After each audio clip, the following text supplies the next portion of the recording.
নমস্কার বন্ধুরা, আমি প্রণতি। ঘরোয়া উপায় চ্যানেলে তোমাদের সবাইকে স্বাগত। কেমন আছো তোমরা? আশা করি সবাই খুব ভালো আছো এবং সুস্থ আছো।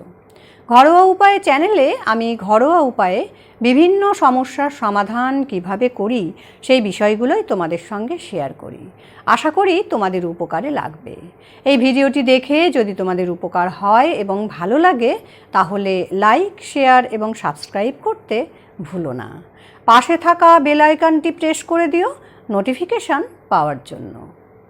পায়ের নির্দিষ্ট কোনো অংশে যখন অতিরিক্ত চাপ পড়ে বা অতিরিক্ত ঘর্ষণের ফলে সেই স্থানের চামড়া শক্ত হয়ে যায়, সেটিকেই পায়ের কড়া বলে।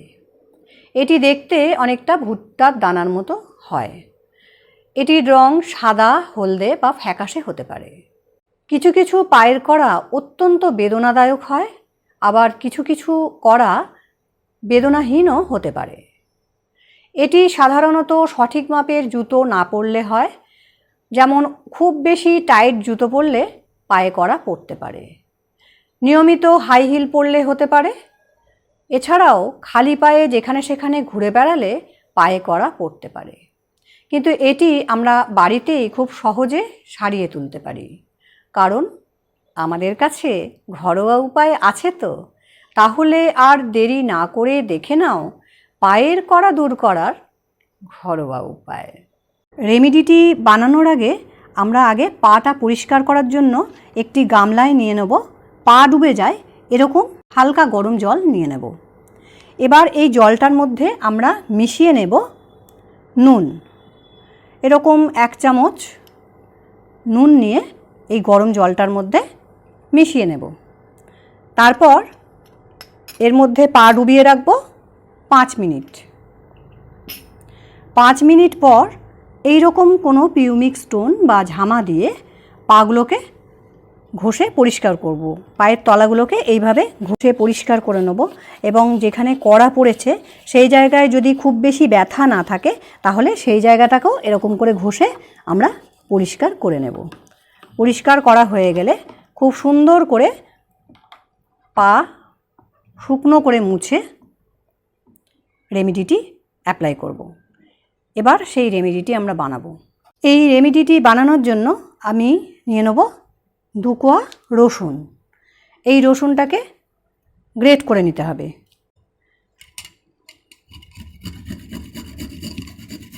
দেখো রসুনটা গ্রেট করে নিয়েছি। এবার এটাকে একটা বাটির মধ্যে নিয়ে নেব। এই রসুনের মধ্যে এবার নেব হলুদ নেব খুবই কম, 1 চিমটে মতো হলুদ নেব।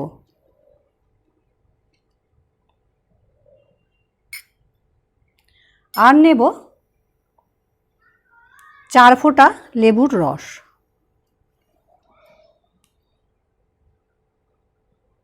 এক ফোঁটা, 2 ফোঁটা, 3 ফোঁটা, 4 ফোঁটা লেবুর রস এর মধ্যে নিয়ে নিলাম। এবার এটাকে খুব সুন্দর করে মিশিয়ে নেব।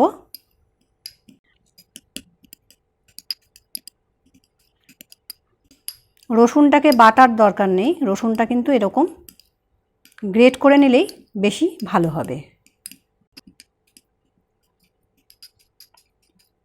দেখো রেমেডিটি তৈরি হয়ে গেছে। এবার এটা আমরা কিভাবে অ্যাপ্লাই করব। আমাদের পরিষ্কার পা যেটা আমরা পরিষ্কার করে নেব সেই পায়ের মধ্যে শুকনো করে পাটাকে শুকনো করার পর যেখানে কড়া পড়ে গেছে যে জায়গায় সেই জায়গায় এই রকমভাবে প্রলেপ দিয়ে দাও। এইভাবে এটাকে এরকমভাবে বসিয়ে দেবে। তোমার যতটা প্রয়োজন হবে, যতটা তোমার দরকার হবে সেইভাবে তুমি এই রেমেডিটা বানিয়ে নেবে। এইভাবে দেওয়ার পরে এর উপরে একটা তুলো দিয়ে দেবে। তুলো দিয়ে এরকম ব্যান্ডেজ জাতীয় কোনো জিনিস বা বাড়িতে অনেক কাপড় ছেঁড়া টেরা থাকলে সেই দিয়ে পাটাকে এরকম করে বেঁধে রাখতে হবে। বেঁধে রাখতে হবে সারা রাত। সকালে উঠে এই বাঁধন খুলে পা পরিষ্কার করে নেবে। এই রেমেডিটি পায়ের কড়া দূর করার জন্য খুবই কার্যকরী। এটি দ্রুত ফল পেতে গেলে তাহলে গরম জলে পা পরিষ্কার করে তারপরেই এটি লাগাবে।